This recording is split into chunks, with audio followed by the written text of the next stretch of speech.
나은 사람이 베드로와 요한을 붙잡으니 모든 백성이 크게 놀라며 달려나아가 솔로몬의 행각이라 불리우는 행각에 모이거늘 베드로가 이것을 보고 백성에게 말하되 이스라엘 사람들아 이 일을 왜 놀랍게 여기느냐.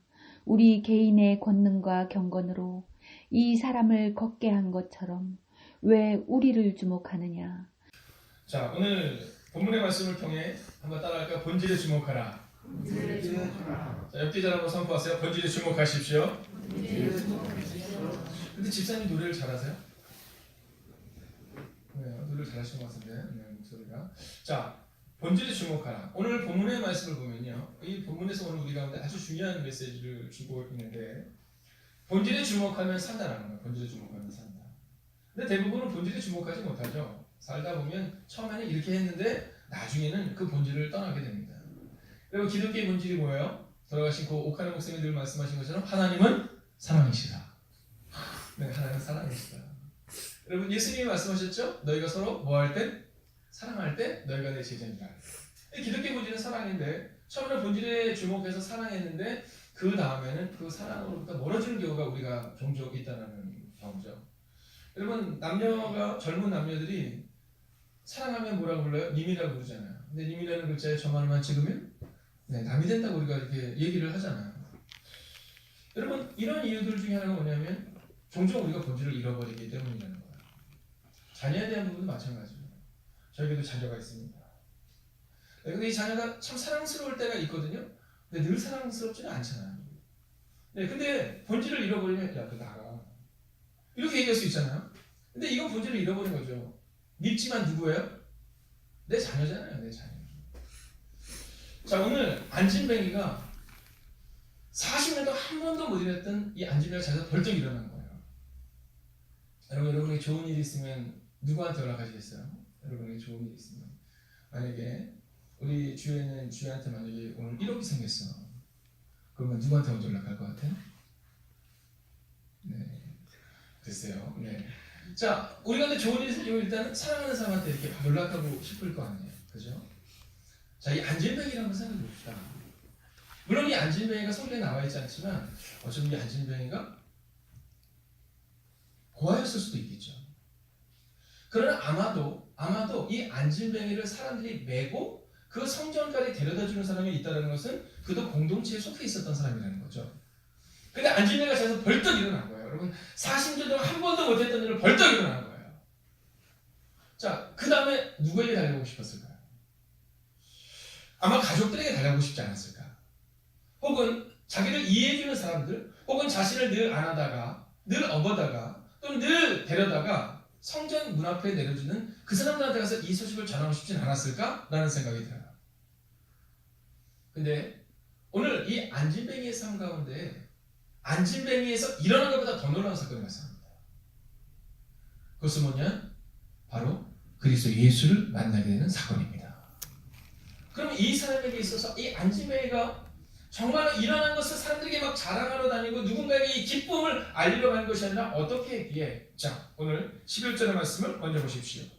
나은 사람이 베드로와 요한을 뭐하니? 붙잡으니. 할렐루야. 여러분 저는 첫 번째로 여러분의 인생 가운데 본질에 주목하는 인생이 되어 여러분의 삶을 완전한 변화로 이루기를 원한다면 붙잡는 인생이 되어야 한다는 겁니다. 나은 사람이 어떤 행동을 했느냐? 베드로와 요한을 붙잡았다는 겁니다. 사랑하시는 여러분, 여기서 붙잡았다는 것은 손을 붙잡고 일어났다 뭐 이런 의미도 있습니다. 그러나 사실 원어적인 의미를 보자면 어떤 의미냐면 붙어 다녔다 이런 의미입니다. 안진뱅이가 일어나서 내가 이제 일어났으니까 다른 곳으로 가야지가 아니라 안진뱅이가 일어나서 베드로와 요한의 손을 붙잡으라는 표현은 베드로와 요한과 함께 다녔다는 겁니다. 여러분 나아가자 이 소식을 알리고 싶은 사람도 있었을 것입니다. 그러나 오늘 이 안진뱅이 마음 가운데 나를 일으킨 분이 그리스도 예수시구나. 어저께 11시 예배를 못 드린 분을 위해서 제가 좀 더 말씀을 드리자면 어저께 은혜교회 담임 목사님 이은가 목사님이 그런 얘기를 하시더라고요. 처음에 술을 드시고 교회를 오셨다라는 거예요. 잘 드시게 생긴 것 같기도 하고. 네. 근데 중요한 것은 뭐냐면 이은광 목사님한테 제가 늘 도전을 받고 배운 것은 뭐냐면 진짜 꾸준한 거예요. 제가 성도님을 뵐 때마다 늘 그 자리에 있는 걸 볼 때마다 저 성도님 어쩜 저렇게 늘 자리를 지키는 겁니까? 이렇게 생각했는데 아마도 담임 목사님을 닮아가시는 게 아닌가 하는 마음이 들어요. 제가 늘 목사님께 도전을 얻고 또 용기를 얻고 또 저도 닮아가려고 노력합니다. 근데 이 목사님이 술을 마실지언정 약속을 지키기 위해서 처음에는 자기 개인의 약속이었다는 거죠. 술을 먹더라도 내가 52주를 빠지지 않겠다 마음을 작정하셨다는 거예요. 그러면 그렇게 살아내셨다는 거죠. 그 다음에는요, 좋은 하나님과 가까워지겠다. 그 다음에는요, 내가 주님의 사람이 되겠다. 여러분, 하나님을 알지 못했던 가정에서 세상 가운데 있었던 술과 담배를 가까이, 담배는 얘기 안 하셨죠? 술을 가까이 하셨던 목사, 죄송해요. 제가 너무 나은 것 같아요. 이러다가는 술과 담배와 도박과 이렇게 나갈 것 같기도 한데, 네, 그건 아니고요. 근데 목사님의 변화를 일으킨 것은 말씀에 붙잡히고 말씀에 붙들리고 말씀과 함께 붙어있겠다는 다짐이었다는 거잖아요. 사랑하시는 여러분, 본질에 주목한다는 것은 바로 이런 겁니다. 본질에 주목한다는 것은 뭔가 거대한 것이 아닙니다. 그저 우리가 주님과 붙어있겠다. 오늘 이 새벽 주님과 붙어있는 여러분을 통해 하나님이 여러분의 삶 가운데 변화를 허락하실 줄로 믿습니다. 여러분, 그게 본질에 주목하는 거예요. 내가 어떤 사람이 되겠다. 어저께 지방일을 하느냐고 지방을 좀 늦게 끝났어요. 그래서 교회 이전에 대한 여러 가지 상황들을 막 점검하고 또 그 사람들 일을 시키고 이런 일이 있는데 제가 지방에 있으니까 오늘 이제 와서 그분들과 함께 다시 한번 어떤 식으로 진행해야 되는지를 나눠야 되는 분들이 어저께 계속 기다리는 거예요. 근데 그때 제가 그런 부탁드렸어요. 그냥 막연하게 기다리지 마시고 기도해달라고. 오늘 우리 가운데 있어서 내가 어떻게 할까 계획을 세운다? 여러분, 계획대로 되는 인생이 없습니다. 네, 우리의 인생을 사는데 계획대로 되는 인생이 없어요. 어저께 김선철 목사님이 그러시더라고요. 저희가 이전하는 교회 바로 옆에 은현교회가 있잖아요. 근데 그 목사님이 저한테 뭐라시냐면 이렇게 얘기하시더라고요. 목사님 아직 안 됐다면서 그러시더라고요. 예, 그래.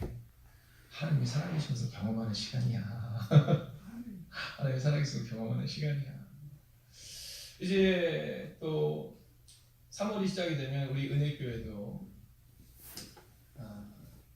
만나교회에서 또 성도님들이 오세요. 그래서 저희가 이제 이번 주에는 어차피 이제 교회를 여태까지 문을 열어주셨지만 이제 저희가 알아서 나가야 될 때가 이제 오고 있는 거죠. 근데 이제 또 교회를 이전할 때 완벽히 끝나지 않았는데 그럼 이 아동부 아이들은 어떡하나, 또 아동부 아이들에 대한 근심을 하는 부모님들도 있을 수 있잖아요. 근데 어저께 은현교회 목사님이 그러시는 거예요. 아유, 뭐 걱정하지 마. 우리도 있는데 뭐 그런 얘기를 하시는 거예요. 그래서 저한테 그러시는 거예요. 그냥 주님만 붙잡아. 은퇴가 1년 남으신 분이거든요. 1년 남으신 분이 그때는 이렇게 해야 되고 그때는 변호사, 그 교회에도 변호사가 다 있어요. 네, 변호사가 없어서 그런 일을 경험하신 거 아니에요. 나도 그랬어. 그 교회는 변호사가 수십 명이 있는 교회였었어요. 근데도 교회 건축할 때 그런 일을 경험했으니까 야, 변호사 필요 없어. 막 이런 얘기를 하시면서 있어서 알지만 당하는 게 그런 거야. 이러시더니 저한테 이렇게 얘기해요. 주님만 붙잡아. 여러분, 오늘 여러분의 가정에 어떤 문제가 있든 상관없이 주님만 붙잡으시면, 주님께 붙어있으면 주님이 여러분의 삶을 바꿀 것입니다. 자, 그러면 주님을 붙잡을 때, 본질을 주목할 때 어떤 일이 일어납니까? 오늘 우리가 11절을 같이 한번 읽겠습니다. 시작. 나은 사람이 베드로와 요한을 붙잡으니 모든 백성이 크게 놀라며 달려나아가 솔로몬의 행각이라 불리우는 행각에 모이거늘. 아멘. 여러분, 오늘 안진뱅이가 일어났는데 안진뱅이가 일어난 사건을 보면서 어떤 일이 일어나요? 수천 명이 달려오는데 약 5천 명 이상의 사람이 달려왔다 이렇게 기록합니다. 저는 이 장면을 볼 때마다 늘 의아해요. 왜 이런 표현을 썼을까? 수많은 사람이 몰려왔다라고 써도 참 멋있을 것 같은데 왜 달려왔다라고 썼을까? 여러분, 성경은 참 문학적인 책입니다. 성경은 그 당시의 상황이 막 보여져요. 여러분, 그 장면 상상해보세요. 베드로와 안진뱅이를 딱 일으켰는데 그 사건이 순식간에 소문이 퍼졌고 그 소문을 들은 사람들이 확인하지 않고는 견딜 수 없는 상황. 즉, 기적을 보지 못하는 사람들이 기적을 보고 싶어 달려오는 사건을 오늘 기록하고 있다는 겁니다. 근데 그들이 달려왔을 때 오늘 12절을 함께 볼까요? 함께 했습니다. 시작. 베드로가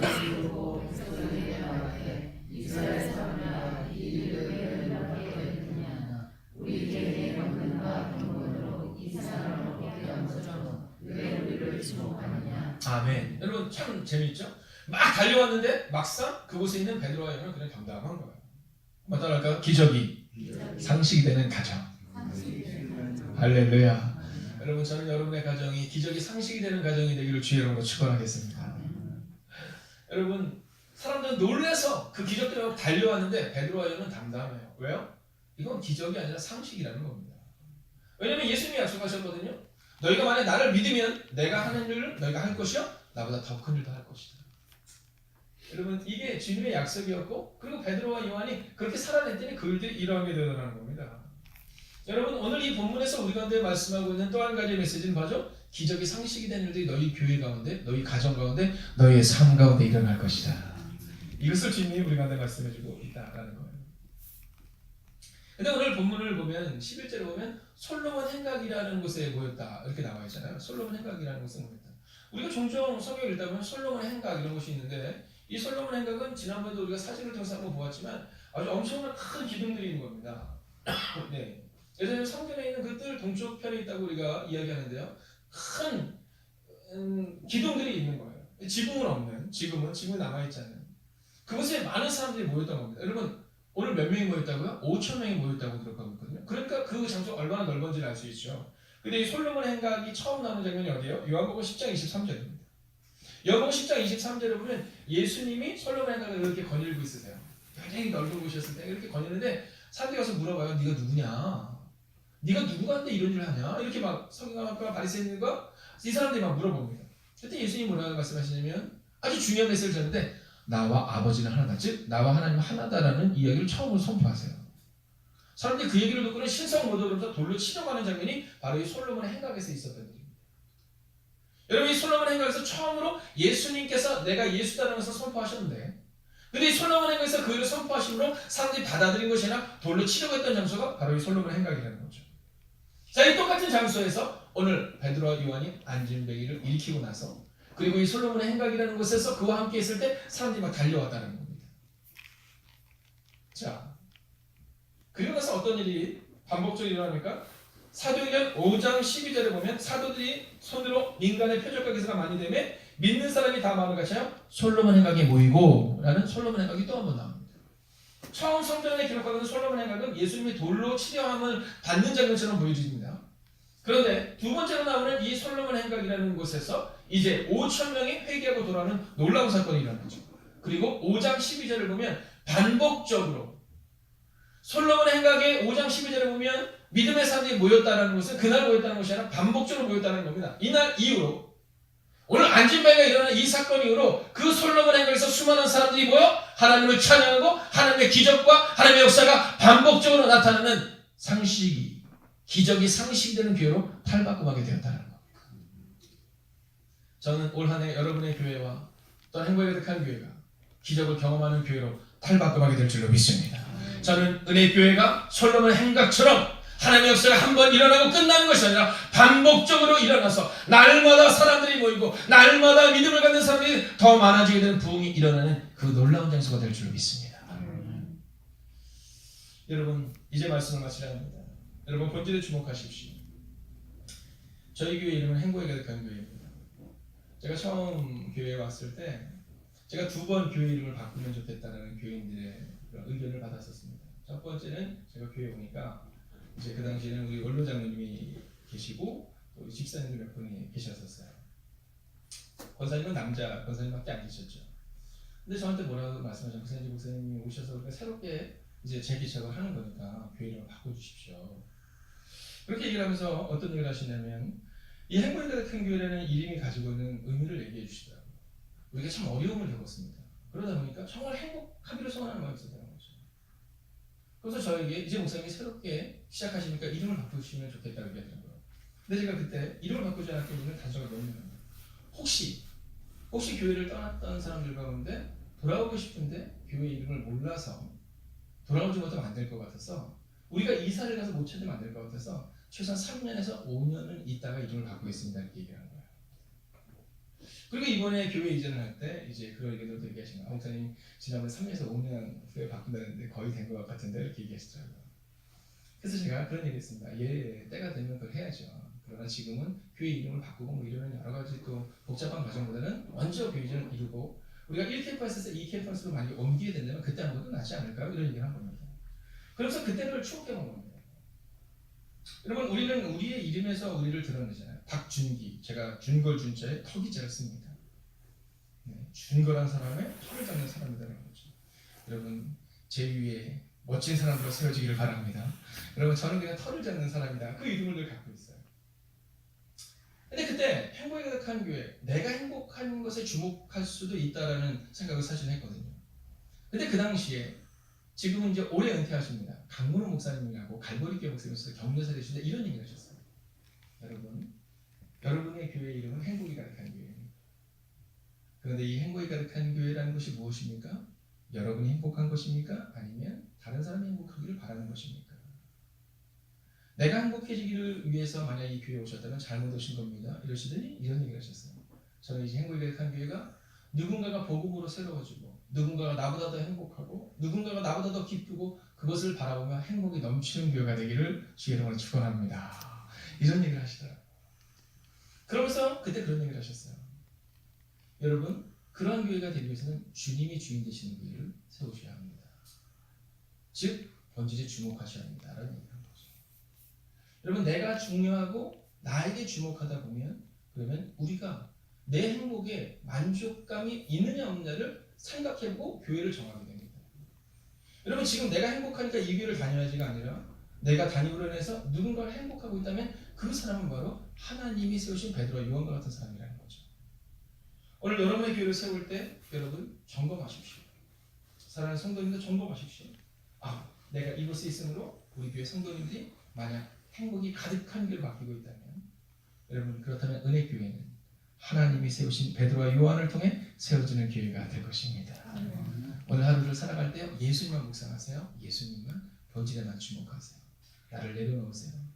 제가 여성교회 회장님들과 또 남성교회 회장님들에게 그런 얘기했어요. 올 한 해는 나는 죽고 예수를 사는 사람이 되십시오. 소멸의 은혜를 가지십시오. 내가 중요하면 내가 중요하고 내가 가장 중요한 위치로 가기를 원하면 어렵지만 내가 내려가고 내가 사라지고 내가 없어지면 그럼 교회는 든든해집니다. 오늘 베드로와 요한이 그런 겁니다. 사람들이 베드로와 요한을 보고 막 달려갔는데 베드로와 요한은 무덤덤해요. 왜 우리를 주목하느냐? 주님이 하셨는데. 기도하겠습니다. 늘 함께 하셔서 박영목 장로님 1,000원 드림을 드렸습니다. 성전유전 하게 하시니 감사합니다. 거충환 전사님 1,000원 드림을 드렸습니다. 하나님 오늘 사람들은 막 놀라서 달려왔는데 베드로와 요한은 담담합니다. 왜냐하면 이것은 기적이 아니라 예수님 안에 있는 사람에게 상식이었기 때문입니다. 전 올 한 해 우리 은혜교회와 함께하는 행복이 가득한 교회를 기억하여 주셔서 기적이 상식이 되는 은혜가 임할 수 있는 하나님의 교회가 되게 하여 주시옵소서. 그 일을 이루는 것은 오직 한 가지입니다. 베드로와 요한이 내가 했다가 아니라 왜 우리를 주목하냐? 예수님이 하셨는데. 그리고 그들에게 선포합니다. 너희도 이와 같은 일을 할 수 있다. 은혜교회에 올해 방문하게 된 30명의 사람들 가운데 거룩한 부흥을 허락하여 주셔서 인원이 날아가는 그 부흥이 아니라 30명의 사람들의 마음 가운데 본질에 주목하는 거룩한 부흥이 일어나게 하여 주시옵소서. 하나님 오늘 이 새벽도 눈물의 기도 제목을 가지고 나온 이들이 있습니다. 하나님 기억하여 주셔서 이들의 눈물의 기도 제목들이 응답되는 그 놀랍고 위대한 오늘 이 새벽이 되게 하여 주시옵소서. 오늘도 잠잠히 하나님만 바라보게 하시고 오늘도 잠잠히 주님께만 기도하시는 오늘 이 새벽이 되기를 성부와 성자와 성령의 이름으로 간절히 축원하옵나이다. 아멘.